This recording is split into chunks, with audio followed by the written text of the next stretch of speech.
Hi there, today we're going to be looking at quadric surfaces. The first quadric surface we're going to be looking at is a sphere.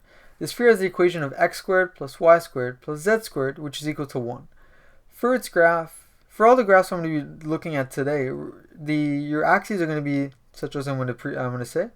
So you're going to be having your x towards you, your y towards the right, and your z upwards.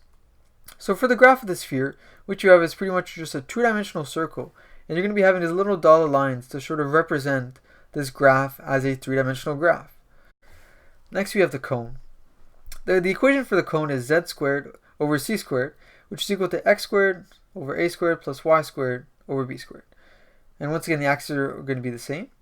And what you're going to have is you're going to have two linear lines, and you're going to be connecting the linear lines with circles.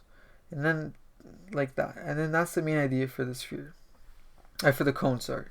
Next to the ellipsoid, it's pretty much the three-dimensional ellipse. And then its equation is x squared over a squared plus y squared over b squared plus z squared over c squared, which is all equal to 1. Once again, the axes are always going to be the same. For this video, they're always going to be the same, but at the end, I'll be showing you different ways to draw these axes. And then what you're going to be getting for your graph is you're just going to draw an ellipse. And once again, you're going to be doing these little dotted lines to represent the three-dimensionality of this graph. Next, we're going to be looking at the elliptic paraboloid. So the elliptic paraboloid has the equation of z over c, and that's equal to x squared over a squared plus y squared over b squared. So for the graph, you're pretty much going to have a two-dimensional parabola, and on top of that parabola, you're just going to be drawing a circle, and then that's the main idea for the elliptic paraboloid. Next, we're going to be having the two variations of hyperboloids. So the first hyperboloid only has one negative, and I'm putting emphasis because the next one has two.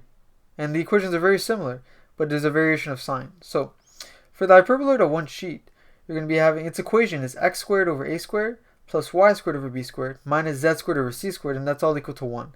And once again, there's only one negative. So for the graph, what you're going to be getting is you're going to be getting two hyperbolas, and you're going to be connecting the two different sides of the hyperbola with circles on the top and on the bottom. So positive z, negative z. That's the main idea for that. Okay, so now we're going to move on to the hyperbola of two sheets. And you can see that the equation of the hyperboloid of two sheets is very, very similar to the equation of the hyperboloid of one sheet. The only difference between their equations is for the hyperboloid of two sheets, now you have two negatives compared to for the hyperboloid of one sheet, you only had one negative. And this, for the graph, what you're going to be getting is you're going to be getting two elliptic paraboloids. So pretty much just going to be a parabola pointing upwards with a circle, and then a parabola pointing downwards with another circle. And you can see that this curve doesn't pass by the origin.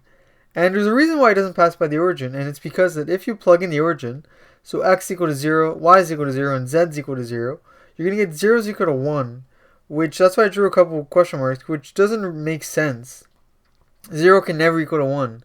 So then that's why this curve doesn't pass by the origin, and it'll be passing by some number, which, depending on the curve, will change. And that's the main idea for the hyperboloid of two sheets. The next graph is the hyperbolic paraboloid. So you may be looking at it being like, what the heck is this thing? Because when you're looking at it, it's quite a intimidating graph. There's a lot going on, but it's not that bad once you know how to graph it. So its equation is z over c, which is equal to x squared over a squared minus y squared over b squared. So here are the 4 different steps you need to do to graph it. So the first step, you should just draw two different hyperbolas.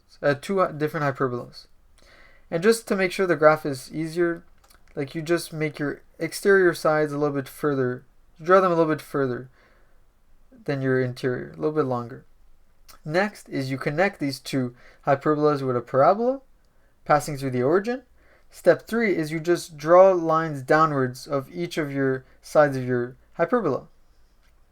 Next is you connect these, so for step 1 of part 4, is you do like a parabola downwards connecting your interior side, so these two, and then you just draw downward lines of your outside sides connecting to your inside lines, and that's the main idea. And once again, your axes are always going to be, in this case, it's going to be x, that's going to be y, and then that's going to be z. So now we're going to be looking at different variations of axes you can be doing. So throughout this video, I've been doing the normal x towards you, y towards the right, z upwards, but then this respects the right-hand rule, but the right-hand rule isn't just correct for one way. What I mean by that is there's different variations you can do for your axes. So that's the first variation I've been doing throughout the video. The next one you can be doing is if you have your x upwards, your y will need to be towards you. And then because your x is upwards and your y is towards you, because of the right-hand rule, your z needs to be towards the right. Because if you put your fingers towards your x, your palm towards your y, your thumb will be pointing towards the z, which is going to be towards the right. The third variation is if your x is towards the right and your y is upwards.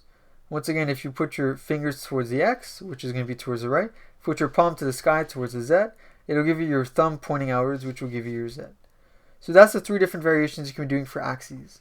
Because generally in problems, we're not going to be asking you for the very simple variations like I did throughout this video, which is the textbook graphs.